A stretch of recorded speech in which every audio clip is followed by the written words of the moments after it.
Allah subhanahu wa ta'ala took out all of the descendants from the loins of Adam after he created them. He brought them out from his back. God spread them across the entire sky.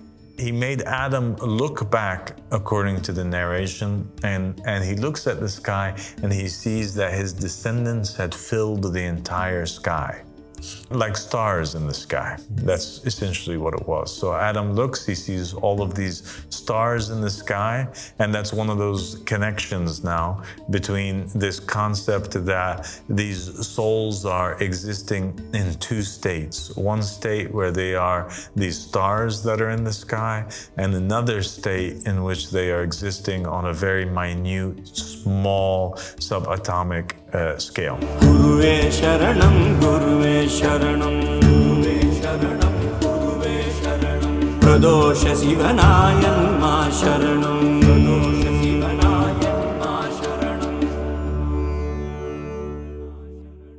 أعوذ بالله من الشيطان الرجيم بسم الله الرحمن الرحيم اللهم صل على محمد وآل محمد الأئمة والمهديين وسلم تسليما السلام عليكم ورحمة الله وبركاته. My dear brother and companion Arnold. Alaikum assalam wa rahmatullahi wa barakatuh, Father. Thank you for joining me. Thank you for having me. So today's episode, inshallah, is going to be very, very special. And we're going to talk about a topic that personally fascinates me, and that has to do with the soul. But in short, we want to first, do a quick review of the past two episodes. We've been talking in the past two episodes about Hinduism and the greatness of the Indian civilization and religions. And we spoke about how in the narrations of Muhammad and the family of Muhammad, they've made it very clear, and also the Quran makes it very clear, that every single nation has been sent a messenger or a prophet before to warn its people. And we gave the example of the people in the time of the prophet that sent curses. Amr ibn al-As sent a curse upon a man that people who were non-Muslims were learning from and gaining wisdom from. And that was Aristotle. And when the prophet heard Amr ibn al-As saying that, he forbade him from sending curses upon him and made him know, as well as the Muslims know, that Aristotle was actually one of the 124,000 prophets and messengers that were unknown to even his own people. His own people considered him to be a philosopher, but they didn't even know him as a great prophet or a great messenger. And we proceeded to talk about the epic texts of Hinduism, and we spoke about the Bhagavad Gita. And we drew in the second episode a comparison after proving that Hinduism is actually a monotheistic religion. We began to draw comparisons in the second episode between the epic of Arjuna and Krishna in the Bhagavad Gita and between the story of Islam and the struggle that took place between Abu Sufyan and the Bani Umayyah, and also the Bani Hashim and the Prophet Muhammad sallallahu alaihi wasallam. So before we go into today's episode, I want first to thank you once again for being with me, and I want to go over with our viewers a little bit of the history of Arnold, because you have actually a special relationship with India, don't you? Yes. India for me has been this strange land where when I landed there, when I was over 25 years old, I felt like home. And at the same time in a complete different universe. And I had this paradoxical experience where I felt that I knew this place, I knew these people, and I felt so related to the religion also. And when you said that Hinduism is a monotheistic religion, for me it was a total evidence when I came there. People coming to me in the street speaking about God, but the ultimate God, like so easily. People there are very easily speaking about God, spirituality. And for me it was an evidence that even if they had this relation to divinities, certain names, they knew that the ultimate God was one. And then I traveled a bit in the country, and at some point I felt the need to go really in reclusion. So I went to, as a dream, went to the Himalayas. I found a small house there, and I bought this book of the Bhagavad Gita, and I spent 1 month there. It was just me, God, and the Bhagavad Gita, and it was one of the most wonderful time of my life. Oh, that's incredible. Yeah. And how long did you stay in India? I've been there 3 times, and each time I stayed many months. The most I stayed was 7 months. Yeah. And so you went through a process also of studying and learning over there under Indian teachers? Yes, somehow I was participating in what they call satsang, in ashrams where some teacher speaks, and I was participating in that. Yeah. Good. So you were trained in meditation. Yeah. And you were trained in the Vedic scriptures and in the Bhagavad Gita. You studied it. Mostly the Bhagavad Gita. Yeah, that's incredible. That's really incredible. And you can confirm for everybody that indeed it is a monotheistic religion. And they themselves consider it to be a monotheistic religion. Yeah. Totally. And the Indian people, they are extremely spiritual, aren't they? Yes. Did you find that they were welcoming and nice to you? Incredible. Or were they judgmental? Not at all. They were like really welcoming me, seeing me as a stranger that I never felt as a stranger. I felt like the communication is so easy and very easily and directly spiritual.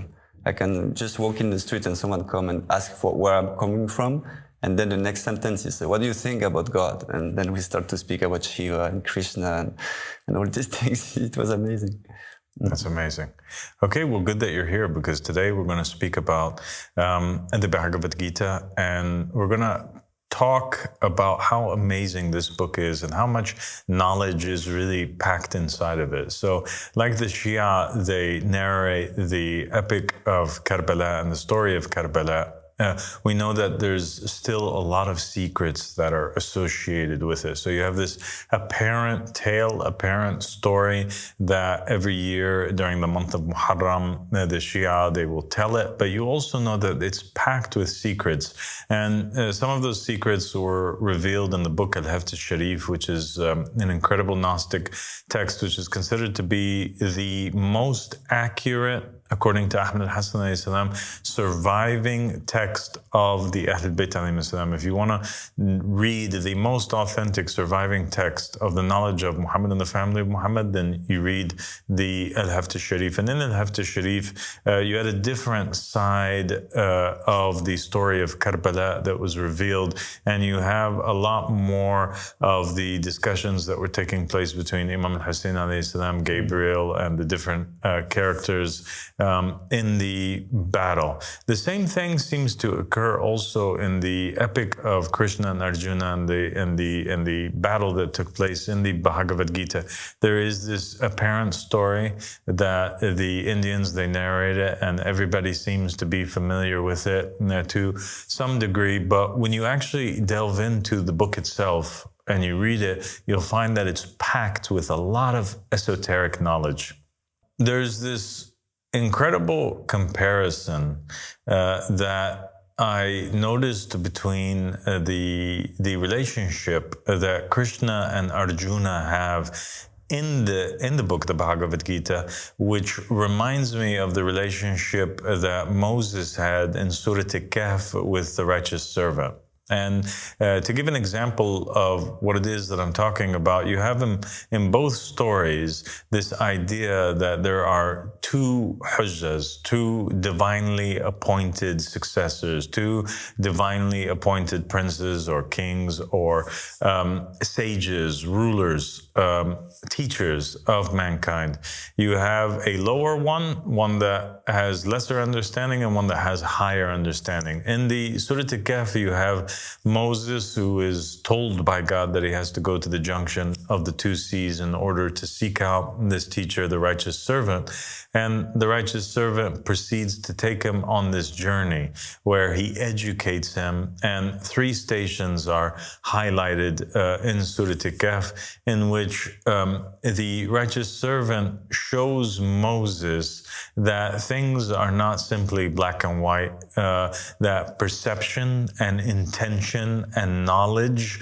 These three things can radically change something from being impermissible to being permissible, from being evil to being good.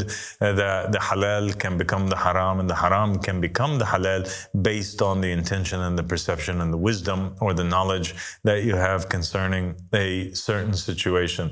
And that's why he requires from him initially to be silent and just to follow him, trusting in that in the end all things shall be revealed. And in the second station in particular, what takes place is that they come across this youth, a boy, a sinless boy, who was not known to have committed any sin at all. He was guilt-free, right?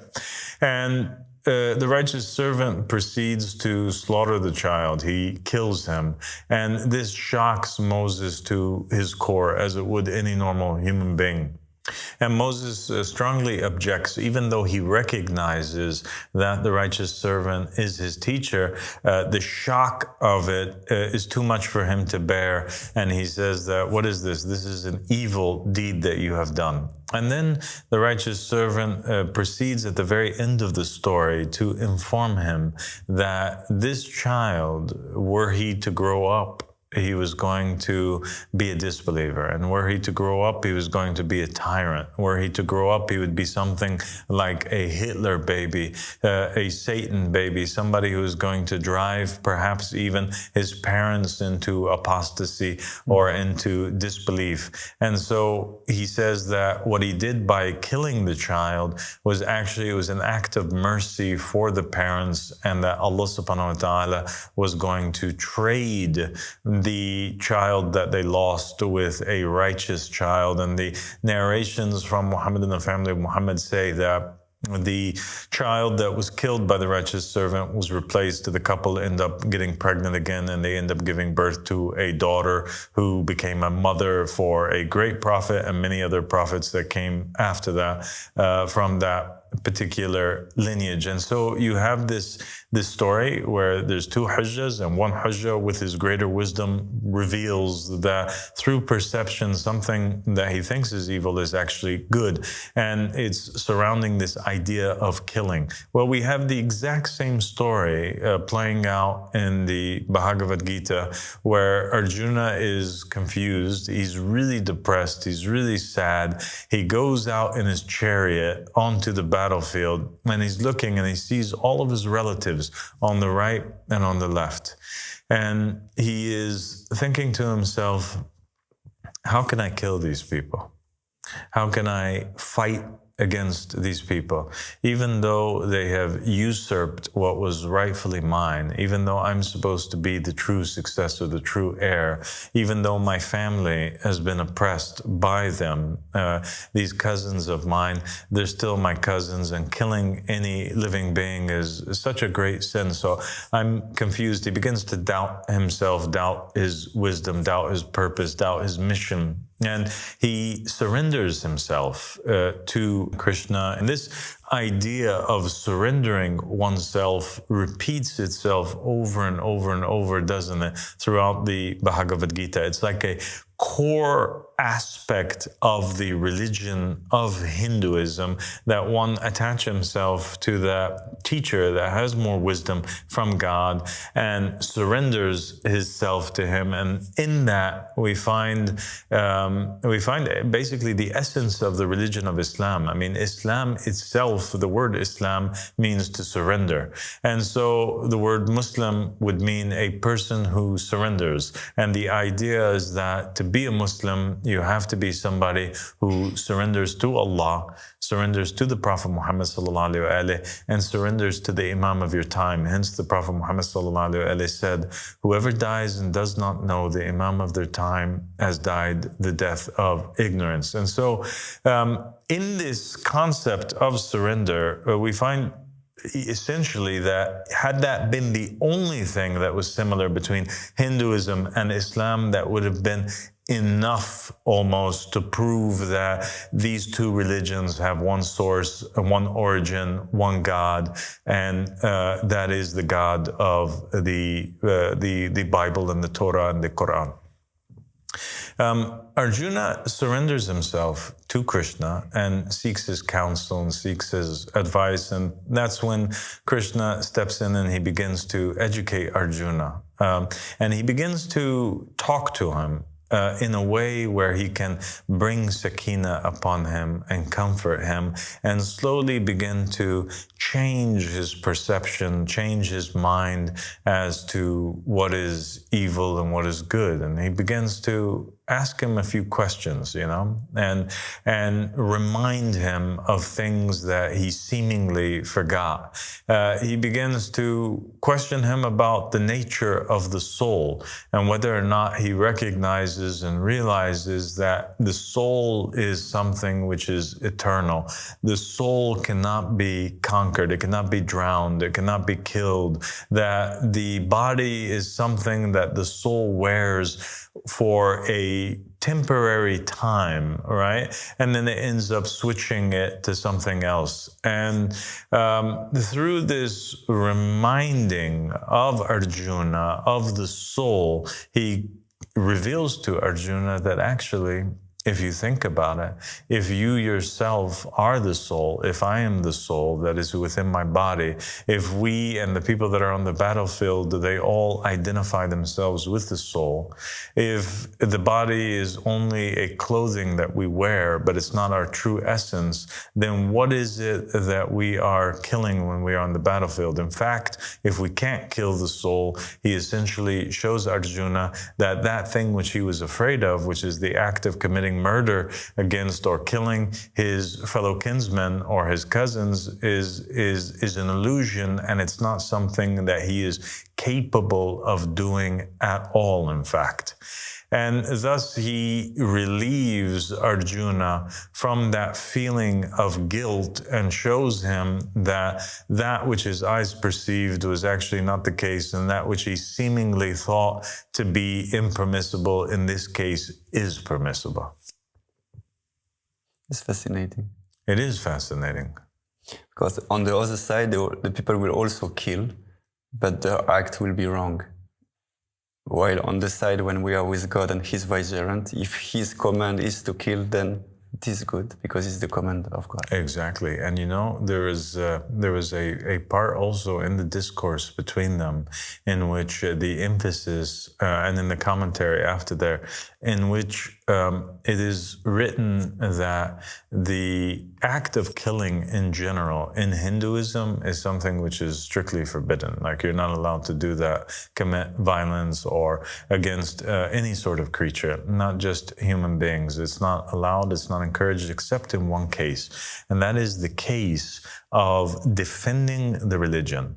If you are going out to fight in the sake of preserving the religion, then it becomes a holy act and it becomes a duty upon you to do. And that is another thing that we found in there that was quite interesting. This concept that Krishna was encouraging Arjuna to perform holy war or jihad and prescribing it upon him as a duty.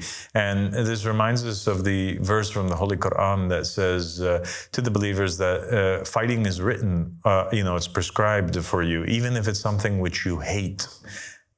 كُتِبَ عَلَيْكُمُ الْقِتَالُ وَهُوَ كُرْهٌ لَكُمْ.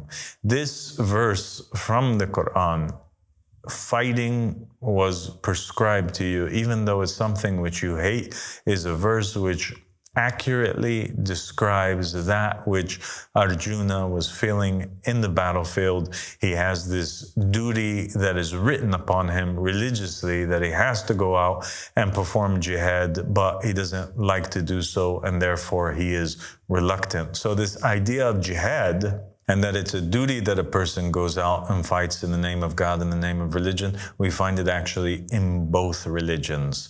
And that's why you find that the Indians and the Pakistanis, the Muslims and the Hindus, they're constantly at war with one another, and they justify it because each and every one of them sees that it is their religious duty or their religious obligation to fight against the other. Perhaps one of the most interesting parts of the entire book, the Bhagavad Gita, is when they start speaking about the soul. And I just found this to be extremely fascinating because when they were speaking about the soul and Krishna was discussing, and the commentary thereafter that described the nature of the soul, what we have, not just in the Bhagavad Gita, but in the other Vedic scriptures we have, and Indian scripts, we have this idea that the soul is actually a teeny tiny, absolutely almost insignificant particle, a subatomic particle that is existing on a quantum level. When describing the soul, its size, they said, take a hair and glance at it, and the smallest part of the hair, which is not even visible to the human eye, you have to really look at it under a microscope to see the very tip end of a hair. If you take that and you divide it by 10,000 and 10,000, you will come to the size of the soul. They describe it, the Indians describe the soul as being something like a floating particle of the wheat. You know, when you're spreading out wheat, or you have dust particles that are kind of floating very slowly in the reflection of the light, and then your eye can just barely see them. But if the light goes away and it's not shining on them on a particular angle, you can't see them anymore.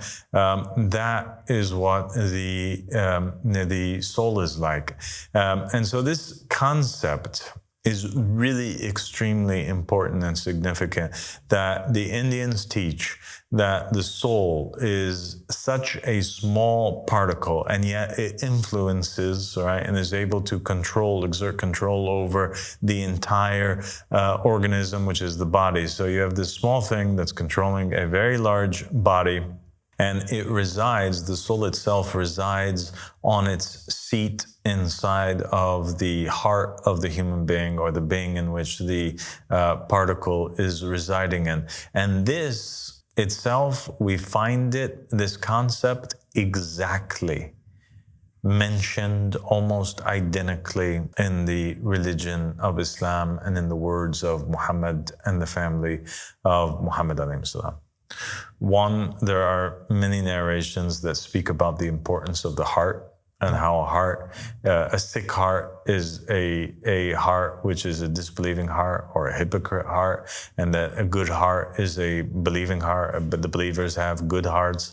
There are narrations that explicitly state that the soul resides in the chest area or in the area of the heart itself, and that when a person sins, a black spot can come upon the heart and it will grow. And if they commit good deeds, that blackness of the heart can be shrunk, or the heart itself can be revived. And in terms of the size of the heart, you have this entire library of narrations from Muhammad and the family of Muhammad, in which they speak about a world that existed before this physical world, a world in which we originated from, a world of the souls, right? And that is a world called Alem الذر, or the world of the atoms. The Arabic word dhar means atom, small particle, something very tiny. It's used as a word to describe small bugs like an ant, or something which is extremely small. So the idea that that world is called Alem الذر, right, then it means the very small world, or the world of the very small quantum things, right, the subatomic particle world. And it is a world where we were initially tested by Allah subhanahu wa ta'ala, and it is the world in which we actually met Allah subhanahu wa ta'ala. The narrations state that at the very beginning, God brought forward Adam, And there's many narrations that describe different aspects of this encounter. And so God, he creates Adam and he brings forward from his loins all of his descendants. And what's the name of descendants in Arabic? الذرية, right? الذرية comes from the word dhar, which means small things, right? The small things which come out of you. So he brought forward out of Adam all of his descendants, all of the human beings that were to come, but they were the size of small particles. And it says that God placed them all in between his hands. So here he's standing there. He has all of his particles, all these like small little souls in his hands. And then he says to them, I am God. And he asks them, do you confess that I am your God? And they all say, yes, we admit and we confess. So it becomes this kind of encounter where God is establishing the proof upon them. He's letting them know, here I am. Do you see me? I'm your God. Nice to meet you. You are my creation. This is me. This is you. Do you see how small you are? Do you see Allahu Akbar? How big God is, how small you are? Don't forget this. And then he takes a covenant upon them. He tells them that Muhammad is my messenger, and they testify to that. And he says that Ali ibn Abi Talib is his vicegerent. And do you testify to that? And they testified to that. And then he took upon the prophets and the messengers and the righteous ones another covenant that they would recognize and support the Mahdi. And this support of the Mahdi that he uses to spread peace and justice and equity and rule on the earth was the hardest, according to the narration, of all covenants. And this is actually, according to one narration, why some people fluctuated, actually, even from the prophets and the messengers, and they were unable to bear the covenant itself. It became too hard on them. They were not determined enough, and so they fluctuated in regards to their covenant that had to do with the Mahdi. And so another narration states something fascinating, and that is that Allah subhanahu wa ta'ala took out all of the descendants from the loins of Adam after he created them. He brought them out from his back, right? And then it says that God spread them across the entire sky. And then he made Adam look back, according to the narration, and he looks at the sky and he sees that his descendants had filled the entire sky, right? And like stars in the sky. That's essentially what it was. So Adam looks, he sees all of these stars in the sky, and that's one of those connections now between this concept that these souls are existing in two states. One state where they are these stars that are in the sky, and another state in which they are existing on a very minute, small, subatomic scale. And Adam says that my descendants, they are so many until the end of the hadith where God takes upon them the covenant. Another instance which took place in the Adam world was that God set this great fire. And he began to send forward the particles into the fire. He told them, he told the fire to be cool and calm, and then he commands the subatomic particles of the souls to go inside. And then basically the souls with the most determination, like the soul of Muhammad, the soul of Jesus, the soul of Moses, they were the first souls to enter into the fire and be unharmed and listen to Allah subhanahu wa ta'ala. There were some particles that were hesitant to do so, but they eventually followed suit and went inside. And there was particles that did not move at all. And Allah subhanahu wa ta'ala, based on that, he has this conversation with Adam where he basically allots to each and every one of them their sustenance in the world, and he informs them of what it is that's going to take place, and he tells them what stations they're going to fall into. And the narrations are also very clear that the outcome of what took place in this world where God was visible to these souls and the souls were in this very small state, that the outcome of those conversations and those tests affect what's happening here. For example, there's one narration where it said that one of the imams from the Ahl Bayt alayhim salam said, don't blame the people for not following us, those who do not follow us. And the follower said, how can we not blame them? He said, because even if they wanted to follow us, they would be unable to follow us. And they would be unable to love us, for by Allah, nobody is able to love us in this physical world except that Allah subhanahu wa ta'ala had taken the covenant from them and they would have succeeded in the previous world. And so the physical world becomes kind of like a second chance, an additional proof upon a soul that has already determined what it is that it was going to do in the Adam world before coming into this world. But that's the similarity now in the concept in Hinduism, where the soul is residing in the heart, and it's actually a very teeny tiny being. And the concept in Islam of the Adam world, I think, proves without a shadow of a doubt that the source of these two religions are the same, because that is a knowledge that you can't just make up overnight. It's a philosophy, right, and a narrative concerning a hidden world from us, that in order that these two people, Muhammad sallallahu alaihi wasallam and Krishna, to have agreed on this particular point, would have to prove that the source of inspiration for both of them was the same.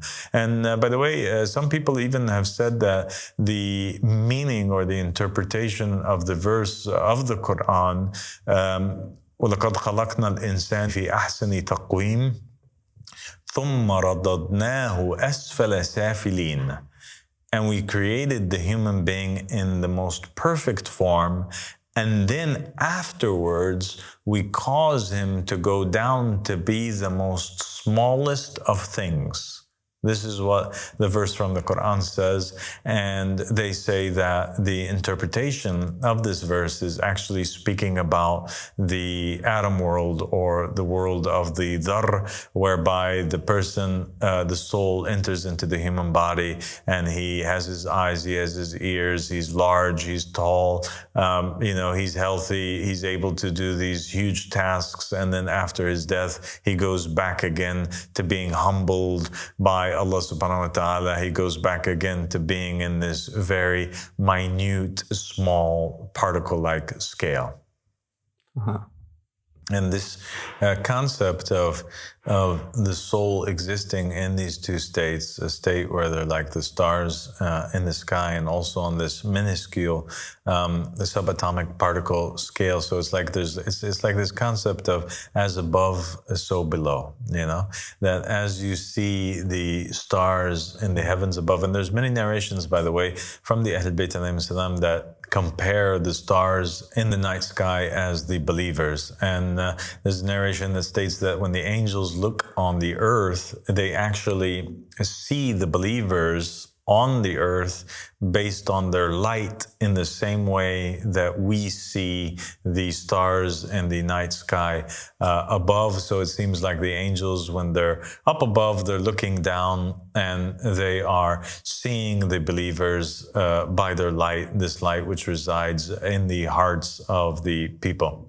And I think also that there's this other fascinating concept, which a lot of people are unfamiliar with, or perhaps they are, but they didn't really pay attention to, or they didn't really realize the implications to it. But now that we have the teachings of this great prophet Krishna, and we put it side by side by the narrations of Muhammad and the family of Muhammad regarding the Dhar world, when we add this aspect in it, we say to ourselves, oh my goodness, that's what it means.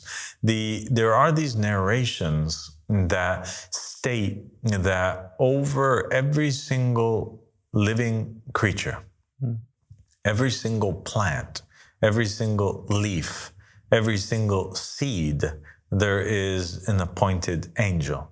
There is a narration from Muhammad and the family of Muhammad that states that the harmala plant, for example, over each and every one of their seeds is an assigned angel who cultivates and just takes care of that one seed. And that brings to mind an odd image if you're envisioning an angel that is very huge and tall and filling up the sky with his wings, because one plant has many seeds, and anybody who knows what the harmala plant looks like and what the seeds look like, they're very teeny tiny seeds. So how could it be that all of these giant angels are standing next to each other and over one another in order to guard these seeds? But it would make sense if the angels were existing on a subatomic level, just like the souls were. And in fact, that is the correct interpretation. And that is more, it's further confirmed in some other narrations that speak about the nature of the sound of the thunder in the sky. So one particular narration from the Ahl Bayt alayhim salam, when one of the Imams was seeking to inform his companions about the true spiritual origin behind, not the physical reason why it happens. I mean, we could even say that the reason why we are speaking with one another is due to a biological processes or because our physical, whatever it is. But yes, when he's seeking to explain the spiritual reason behind the noise that is made during the thunderstorm, the Imam from the Ahl Bayt alayhim salam says that this loud sound is emitted actually from an angel. That the thunder sound that we hear that terrifies people, its source, it is the voice or the yell of this angel. And then he says, and this angel, its size is no larger than a hornet or a wasp. So you have a very small angel, right? Maybe in comparison to the size of this soul of a human being, it would be something which is quite large, right? But it itself is very, very small. And so we have another evidence, which is the second amongst many others that indicate that the sizes of the souls and the sizes of the angels are actually very small, and that we are existing in two different realms right now simultaneously. Perhaps more, and that's something that we're going to explore in further episodes, at least a realm where we are existing as these bodies speaking to one another in this size, and we're also living on a quantum level where our souls are wearing these great suits, and then they go back and forth between the world of the quantum and the world of the gigantic. Thank you. Thank you so much for joining me today, Arnold, and inshallah we'll stop there and we will continue again. There are so many other secrets that we are still going to unpack, inshallah, through the course of this series where we examine the great Indian religions. Thank you so much, Father. It was amazing. God bless you. God bless. Assalamu alaikum. This was absolutely mind-blowing and gave me, and I hope all the viewers, so much to think about. And if one day someone would have told me that I would be speaking with the Krishna of my time, I would have never believed. It's completely surreal. This conversation I just had is completely surreal. And it's the beauty of this religion which is alive. And to receive this knowledge that nobody received before, because we are with the vicegerent of God of the time. And I've always considered the Bhagavad Gita as a very special book that speaks about spiritual knowledge that I could never find in any other book, not even in the Quran personally, maybe with the Arabic barrier I had. But today, Abba Sadiq, Abdul Hashem, peace be upon him, one more time prove the supremacy of his knowledge, the supremacy of the knowledge of Ahlul Bayt. And this is just, I have no words, and I want to share this with you. I want to invite you to follow him, follow his lecture, because this is just the beginning of a great opening.